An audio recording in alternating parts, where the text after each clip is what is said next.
അങ്കിളെ മാറി കൊച്ചുമുണ്ടാണല്ലോ കിടന്ന് അലക്കണം അങ്കിളെ തന്നെ അച്ഛനാടി അങ്കിള് കൈ പിടിക്കണേ ഇവന്റെ എന്തി പിടിക്കാ നീ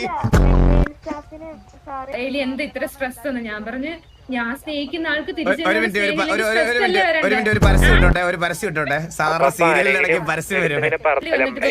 ഒരു മിനിറ്റ് രണ്ടാമത്തെ പരസ്യം സമയേ ഒരു മിനിറ്റ് 2 സെക്കൻഡ് സമയം കൊടുക്കണേ. കൊക്കിനെ പട്ടിയെ കൊരകനെയൊക്കെ നീ നോക്കിക്കോ, ബാക്കി മനുഷ്യൻ പെമ്പിള്ളാരൊക്കെ ഞങ്ങൾ നോക്കിക്കോളാം. കുണ്ടകൊക്ക് പിന്നെ കുണ്ടനെ ഞാൻ ശശി മേസ്ത്രി വിളിക്കാം. അതുകൊണ്ട് നിങ്ങൾക്ക് എന്നെ പരസ്യം സമയം മള്ളി നല്ല പഠിപ്പും വിദ്യാഭ്യാസമുള്ള കുട്ടികളാണ് കേട്ടോ. അതെ അതെ അതെ അതെ അതെ ഞാൻ ചോദിച്ചേ A4 എന്താന്ന് പറയാൻ അറിയില്ല. കറക്റ്റ് അല്ലേ ആൻസർ?